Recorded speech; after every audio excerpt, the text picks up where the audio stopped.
And of course, today is D-Day in the Pac-12 as far as San Diego State is concerned. And I don't know about you, Jake, but I feel like we're not going to get any news on this today because I think all the news was made with the circus comedic style letter that San Diego State sent to the Mountain West last week.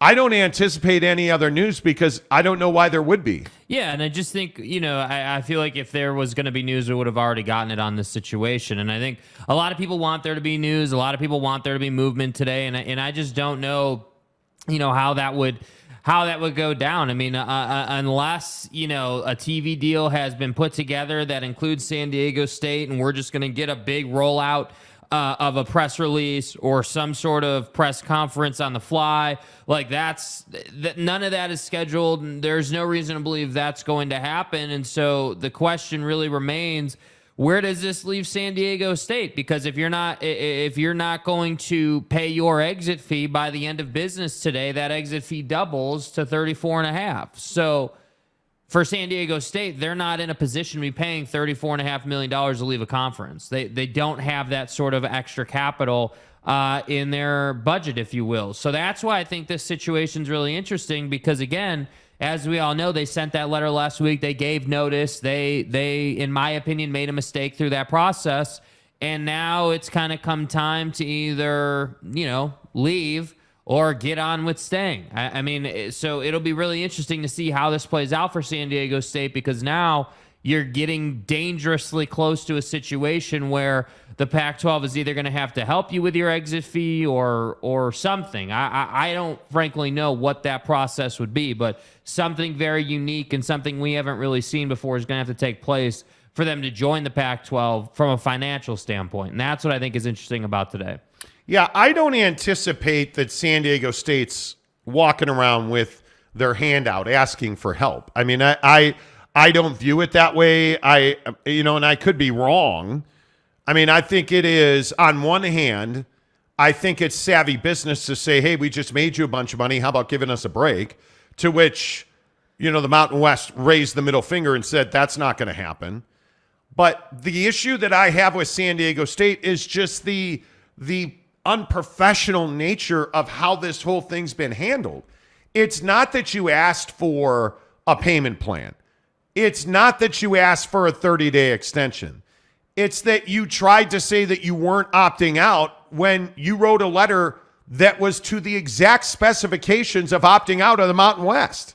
Like you followed the process to the letter and then tried to deny that you did that. Is that a real question? I mean, that's the issue that I have. And I just think from San Diego State's perspective, I have always held San Diego State in very high regard and in very high esteem. I have a lot of respect for that institution, the impact it has on the Southern California community. Like, I think San Diego State is a really important part of the education system in this country. However, their current management is embarrassing themselves. And I think it goes back to J.D. Wicker pandering to The Athletic and Seth Davis to say, hey, we're going to go somewhere. You're going to the Pac-12. You're not going to the Big 12. You've never been a fit in the Big 12. You essentially really are only a fit in the Pac-12, and that's because they need you. Almost desperately, the Pac-12 needs San Diego State. But from that point to Adela De La Torre talking about the pro rata that San Diego deserves, like, I just feel like this program in athletics and this university at San Diego State on the whole is far better than this shit. Like, right. You just have to be better than this. And San Diego State is not. And I think it's really damaged San Diego State. But the other thing that's stuck in my craw is I feel like this is business as usual in the Pac-12. This is how this conference has been run since Larry Scott stepped in the door. And it's really disappointing because he's gone and it's still the same ugly, embarrassing antics out of fine institutions like San Diego State that just don't need to happen. Mm-hmm. And that's the part that I can't process. I can't understand it. I don't understand it. The inability to communicate drives me crazy. It's a pet peeve of mine when people can't answer simple questions and have simple business discussions, right? That drives me nuts. And San Diego State right now is doing that exact thing, and I just don't understand it. There's no explanation for it. There's no reason for it, because all you have to do here is not be an asshole, and everything else is taken care of. But they can't even get that right. And now all of a sudden you're supposed to have all of this value, and all of a sudden you're supposed to be this great institution that is going to be part of the new foundation of the Pac-12. You can't even get out of your own way. And it's really frustrating to me that that's what's happening here. And the other thing that is quite disappointing to me, if we're being honest, is that we're not going to get any news on this today. And there's not going to be, I would guess, and it would be very Pac-12 to announce their TV deal, which I can't believe they would do, on a holiday Friday at like 6 o'clock Pacific time. Like that, you cannot do that here, right? Like, I mean, seriously, you cannot do that here. Yeah. Schemers trying to control their little world. Well, yeah, it would be, but what it would say is that you didn't get a good deal. Yeah, you're not proud of the business you've done, and so you're trying to announce it as covertly as possible. That's what it is. And honestly, if I'm the Pac-12, I'm just waiting until my media day now. I'm waiting until football media day at this point to announce a TV deal. You can't do that. Well, you cannot do that. You can't wait a year to do your TV deal. Yet here we are. Like, I mean, dude, like, is 12 more days or whatever it is, 13, 14 more days really gonna end your existence in the Pac-12? Like, I just don't think that it matters. I don't think at this point you need to even be in a hurry to announce this thing, because you're so far into it. People aren't going to be surprised if it takes another month. Yeah, I don't know. I don't know, man. I just don't see that you can do that. I don't see that you can do that. I don't see that if you wait until media day, you're going to get smoked, because you need Pac-12 football media day to be about these 10 football programs. That's what that day needs to be about. If you have USC answering questions about the Pac-12 TV deal, come on now. That's just not. But would you be surprised? Honestly? I actually would. I cannot believe there's no way that happens. There just is no way that I cannot see that happening. There's just no way that you let this run that far. I cannot believe it. If it go, because what is that? June 20 or July 21st, I think, is Pac-12 football media day in Las Vegas. I think. Man, I think that would be incredibly damaging. I think you would lose teams if it goes on that far. July 21st. Yeah, I can't believe that you're not going to get something in the next 10 days done. I mean, if this goes to Big 12 football media days in Dallas and there's no Pac-12 TV deal, I think it's incredibly damaging, because then all Brett Yormark and all these coaches are going to be talking about is, hey, is this team from the Pac-12 coming? What is this? How are we? Like, yes. I think this has to end. I'm fucking worn out. I can't do it anymore. Like, this Pac-12 TV deal saga and the BS and the vitriol and the anger surrounding this whole thing needs to end. Like, it's this conference and its fan bases, and frankly, these 10 universities deserve better than I didn't sleep for the past 2 nights because of this. I was upset. The past year, my guy. Dude. Like, it just needs to come to an end. And the Pac-12 needs to heal and move forward, because there is no doubt, and I don't know what you guys think, but there is no doubt in my mind that there has been real damage done here. Well, to the reputationally, Pac-12. Absolutely. I mean, it's embarrassing it's taken this long. Yeah, I don't even know. I don't know. Is there such a thing as moving forward? I don't even know. I mean, sure there is, but yeah. John Teal gives us $2 to be first one in today. Could Idaho come back to D1 and take their place? San Diego State, I think UTSA is the best fit. I think UTSA is a really good program. I think they bring a lot of value. I think that you have to be excited about the landscape, especially of football in Texas. Like, right. I think UTSA is seeing athletic success. Like, I would think the Dakotas, Montana, sure. I would more think UTSA is a better fit, but that's just strictly my opinion. Kyle A. gives us $2 to say, when does the Mountain West TV deal end? Not next year. I believe it runs through 25-26. So I think you have 3 more seasons, right? 23, 24, 24. Yeah, 3 more seasons in that deal. And that takes me back to this notion of why haven't we gotten a Mountain West Pac-12 merger? Why haven't we had those discussions? I mean, is that I understand why it's outlandish to talk about a Pac-12, Big 12 merger and, truck stop conferences and flyover conferences and okay, cool. But tell me why the most basic solution here isn't taking the Pac-12 and the Mountain West and putting them together, pushing out George Kliavkoff and having your commissioner be Gloria Nevarez. The Mountain West TV deal runs through 25-26. Yeah, so I think 3 more years, right? And each school is getting about $4 million a year outside of Boise State. It makes too much sense to it makes too much sense. Why wouldn't you merge the Pac-12 in the Mountain West? Yeah. Like that solution to me. And I know it's been discussed as an idea. Mm-hmm. I don't know that it's gone further than that. But it has certainly been discussed as an idea. Right. I am curious why that has not been fully vetted. Well, vetted and cleared, Cleared, right. Please use the proper nomenclature. Vetted and, right. Clear. Right. John Teal also gives us $5 to say the Mountain West shotgunned a cold Coors and cranked up the Stone Cold Steve Austin theme and gave San Diego State 2 middle fingers. I caught on there. As it went on, Stone Cold Steve Austin.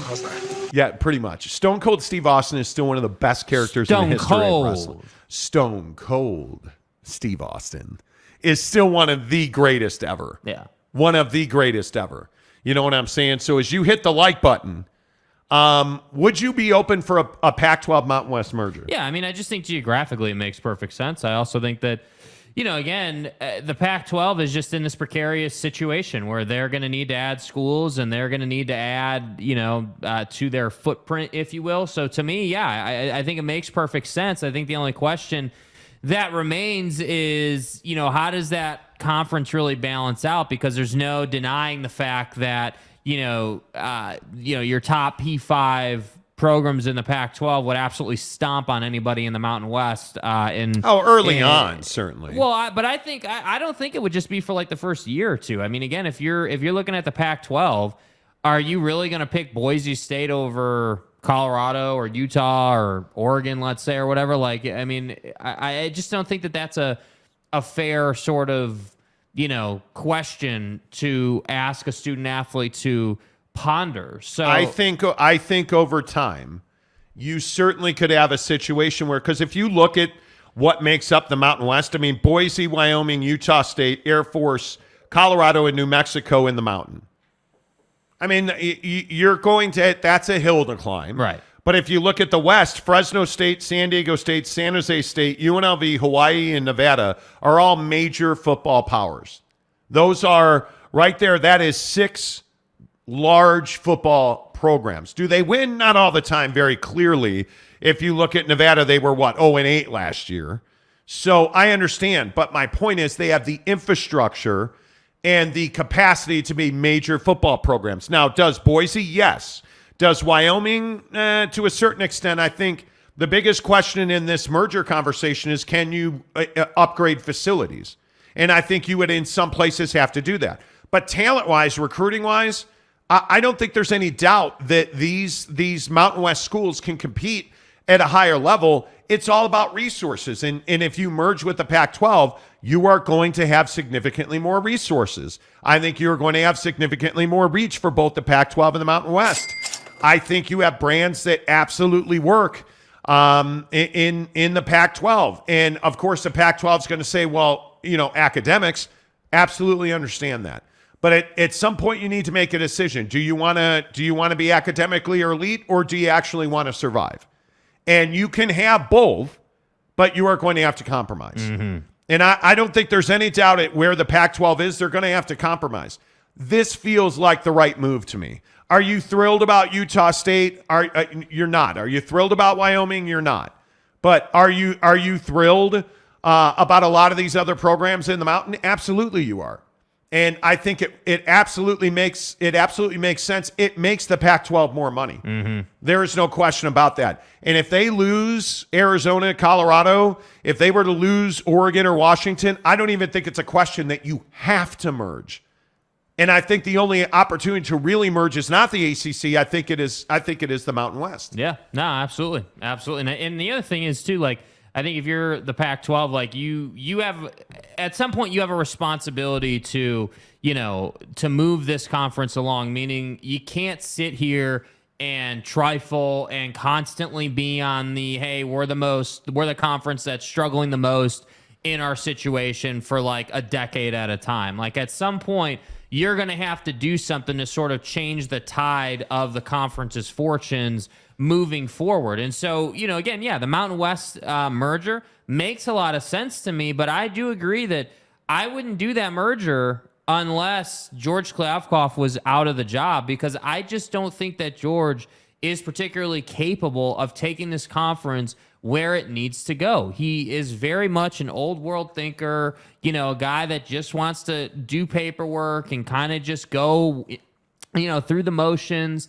Whereas I believe the Pac-12 needs an operator. And obviously, I'm a big fan of what Yormark's done, but I just think whoever it is has to be someone who's innovative and forward thinking and saying, okay, what can we do to really make the Pac-12 stand out again? What can we do to make it so the Pac-12 is coveted again? Because, again, I will keep saying that that's their biggest issue, is that nobody right now values their product. Like, yeah, do you have premier brands in the Pac-12? Sure, absolutely. With Oregon, Washington, Utah, and hopefully Dion can figure it out in the first couple of years and Colorado can turn into something, But right now, it's really those two plus Utah. And so with that being said, if you've only got 3 out of your 10, 30% of your brand is coveted, not 80%, not 50% even, that's a problem. Yes. And so you're going to continue to be on this hamster wheel of, can we get a media rights deal? Can we do this? You can't continue, you can't be here in this same spot 5 years from now, or really 3 years from now when you renegotiate your next media rights deal. That can't happen. Yeah, but I also think this goes back to Brett Yormark's comments yesterday on BYU Sports Nation about 12 versus 14, right? And I was talking to somebody last night about those comments, and this person who works in a major conference straight up said, "I don't believe that for a second." That you're talking about a situation with Brett Yormark where I think he was sending a message, a very clear message. It's time to shit or get off the pot. Like, we are ready to go. Do you want in or do you not want in? Yeah. And I think that's exactly the situation that the Big 12 is faced with, because change is coming. It's inevitable. Are you going to be that person who's like, well, why is this happening to me? Or are you going to be Brett Yormark, who is going to tell you, well, this is happening for us, right? Like, how can we take advantage of what's happening for us? And I think when you look at the Big 12, talking about 12 versus 14, I don't think there's any doubt that if Brett Yormark had the opportunity and he had P5 credentials waiting to join the conference, he would go to 16, 18, or 20 if he could. If he could get legitimate balance of power to grow the conference and have 18 to 20 powerhouse basketball brands, you're telling me he would say no. Fucking if you got Arizona and Colorado and all of a sudden UConn called you and said, hey, we'd really like to join the conference. By the way, we're building a $50 million on-campus football stadium. You're going to say no.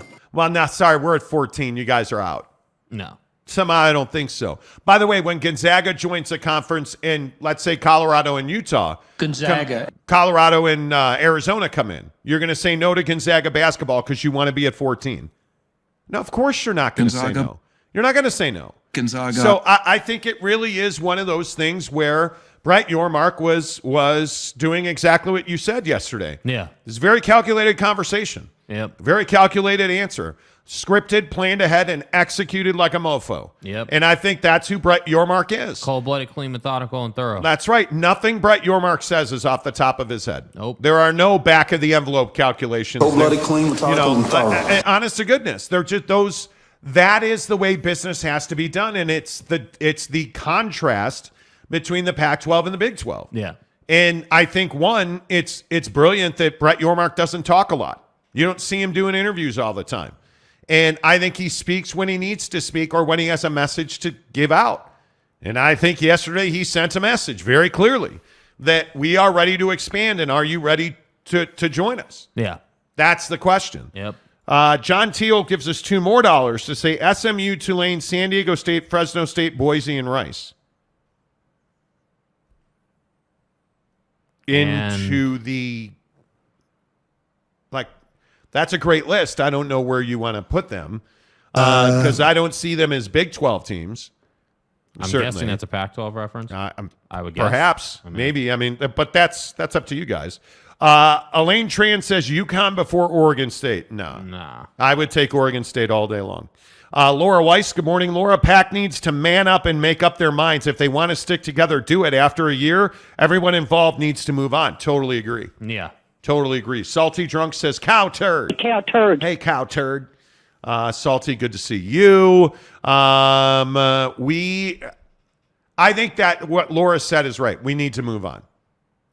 We need to move on. It has to happen. As John Teal knows, because he is our newest member on the program. Let's go, baby. Let's go. Let's go, John. John, appreciate you. You guys can hit the join button. Always appreciate that. Well, first you're going to hit the like button. Yeah, come on. Let's go. Let's go. Hit the like button. Always appreciate that. And then hit the join button for as little as $1.99 a month. All the way up to $9.99 a month. $9.99 gets you into our exclusive members content and our Instagram group, which is a great community of dudes that argue about everything from Victor Wembanyama to ESPN and Jeff Van Gundy sucks. So, hey, make your choice. $1.99. Yeah, $1.99 gets all your comments read on the show. You'll notice people now like John has a marker next to his name. Well, that's because he's a member and we read member comments first. He says, for the Pac, sorry about that. What John meant was SMU, Tulane, San Diego State. Those three would be amazing. Fresno State, Boise State, and Rice. Yeah, I just don't think the last three are particularly pertinent. I mean, again, we've had the Fresno State conversation, and as far as Boise State is concerned, I mean, again, yeah, sure, geographically speaking, yeah, it's nice. But there's no doubt that Boise, as a town and as a TV market, is small. A town, not a city. Yeah, I mean it's a small it's a small market, and that doesn't mean it's a bad market. But again, hey, maybe this is where the Pac-12 needs to improve philosophically speaking, because again, the Pac-12 really should be viewing themselves as a major player, as the big boy in the space out west. And so that's not to say they wouldn't add Boise State, but I just think that that's not going to be your first option. And you're especially not going to add Boise State an opportunity on that level when you're just trying to smooth the water right now. You're just trying to, patch the boat up so you can sail through the next couple of years. Right. Like, you just got to find your way here. But I do think, the more I've thought about it, I do think there's more credence after this media deal gets done and they kind of figure out what they're going to be, whether that's 10 teams and everyone stays or whatever it looks like. Once that gets done, I really think that the Pac-12 needs to find its next person to sort of lead them in a positive direction. And I don't know. I don't know. I can't remember if it was publicly announced what Georgia's deal was or what the buyout would be or what it would look like. But I really do think, the Big Ten has a new commissioner. The Big 12 obviously has a new commissioner. The SEC's cruising and the ACC's doing whatever they're doing, right? You're really the only conference that doesn't have that really staple of a commissioner like pulling you in the direction you want to go. Because again, once this media rights deal is done, you still have major issues to sort of figure out here. I mean, you've got the Comcast thing, you've got the Holiday Bowl thing. I assert that Washington State's negative $70 million some odd dollars athletic budget is a major issue for the conference. That's a problem. I think if you look at that Comcast deal, you're talking about what does that amount to if it's I think it's $5.5 million Yeah. per school over the next 2 years in money you're not being paid. Yeah. That's not money going And that's out. an important point. Yeah, that's not money going out. That's money that each one of these 10 members and really 12 members will not realize. I mean, you're talking about $5.6 million ish over 2 years to a school like Washington State is crippling. That's crippling, man. That is a lot of money, dude. Yeah. That is a lot of money. You're talking about almost $3 million a year, $2.8 million a year. That's a lot of money for athletic departments that quite literally are figuring out how to buy new equipment and how to buy the basic needs of an athletic department at Washington State. You're struggling at Cal. You're struggling. These mistakes are significant. And you're being sued by multiple people, the Holiday Bowl. But remember, the administrators who left the conference because of this Comcast situation turned around and sued the conference. Yeah. So think about just the legal fees at the conference level and the $5.6 million and the settlement that's inevitably coming to the Holiday Bowl and to these two administrators. Mm-hmm. So my question is, what becomes of a $25 million TV deal, a $250 million deal per year? Your money's already dwindling because essentially, as it was described to me a couple of weeks ago, your HOA bill in the Pac-12 is massive on legal fees alone. Yeah. This who pays for that? Hello? The presidents in the Pac-12 pay for that. All the members pay for that. This has not been cheap. This has not been cheap. And I just think I go back to, you have to expand. And if you're going to expand, why would you not merge with the Mountain West? It makes so much sense to me. The first time that I heard that from a TV executive several weeks ago, I thought to myself, wow, that makes a lot of sense, right? Financially, it makes a lot of sense. Basketball wise, and if you look at the Mountain West, sure, is the Mountain West a great basketball conference? It's not. But you clearly have schools in the Mountain West, San Diego State, one of them, that can compete at a very high level. And if you just get one or two more teams into the NCAA tournament, say to replace a USC and a UCLA, right? That right there helps you on its own. But you start looking at some of the numbers in the Mountain West, and you start to understand that you have San Diego State, Utah State that had a very good year. Boise State had a very good year. I mean, Boise State was 24-10, man. And you start looking – 19 wins out of UNLV, New Mexico at 22, Nevada at 22. You start to understand that, hey, if we can get that rolling, well, what about your women's program? Okay, well, if you start looking at the Mountain West in terms of women's basketball, and you start to understand that UNLV was 31-3 last year in women's basketball. And you have New Mexico, Colorado State, San Diego State, and Wyoming that all won 20 games. So I go back to this Brett Yormark model of business and say, hey, if basketball is truly this revenue stream, the Pac-12's got to compromise. Again, I don't mean to be redundant. The Pac-12's got to compromise to move forward, merge with the Mountain West, and make a lot more money on basketball. No doubt about it. You're losing potentially, and this is the reason that I think losing even just Arizona could be crippling.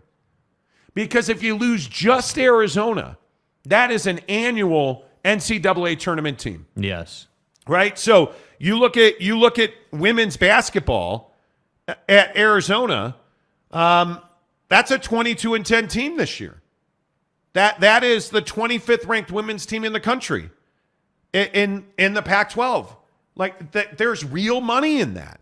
So I think you have to compromise. And fuck, man, the women's NCAA championship game is the highest rated women's basketball game ever. Yeah.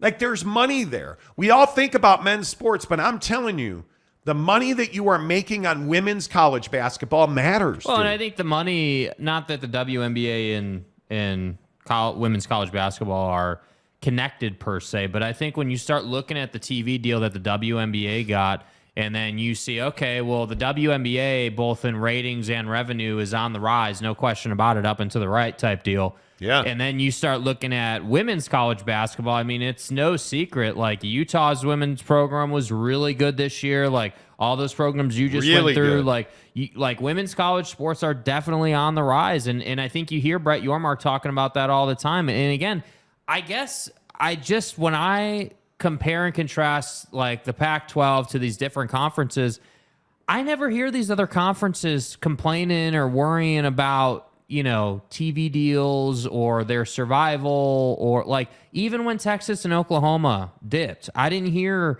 the Big 12 panicking. And I think that's the thing that just continues to stand out to me, no matter how this whole situation turns out.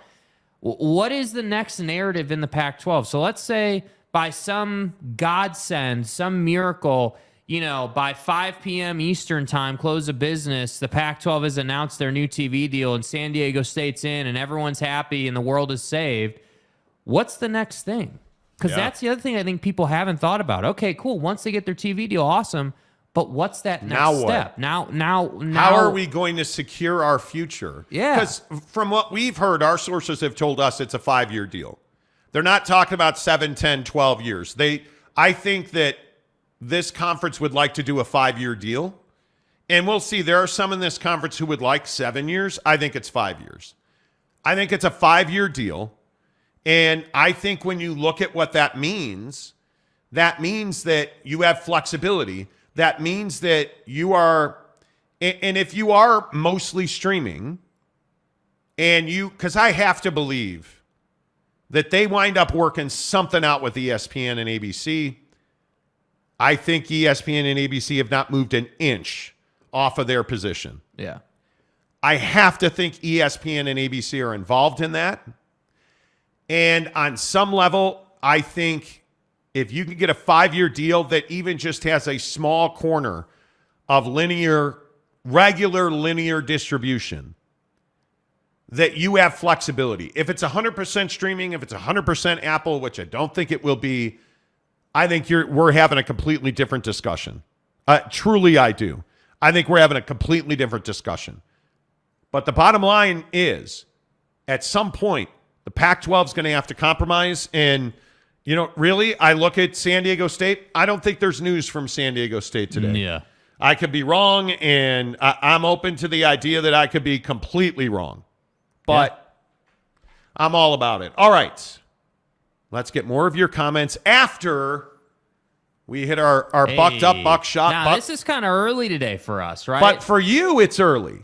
It's early. Okay. Because I got to tell you, one of the things that we're going to talk about later in the show is this theory that coming soon, the United States is going to deem aspartame, which is the sweetener used in diet soda, as a carcinogen, which they're thinking could happen within a week.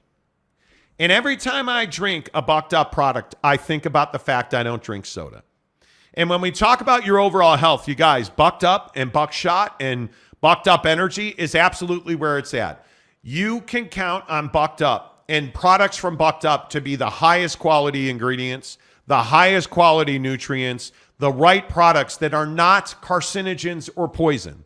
That's the thing that really stands up to me about buckshot. And the other thing is, plain and simply, it works. Every morning, Mrs. Monty drags my fat ass out of bed at 5 a.m., and we work out in one form or another. And my first go-to is buckshot because it gets me going. It gives me that lift that I need. It's 5 a.m., man. There is nothing that feels good about getting out of bed at 5 a.m. And I'm telling you, buckshot knocks that out. I'm for real. And it is that simple. It tastes good. It's watermelon. It's 100 milligrams of caffeine. And the thing you notice when you use buckshot It gives you that mental lift.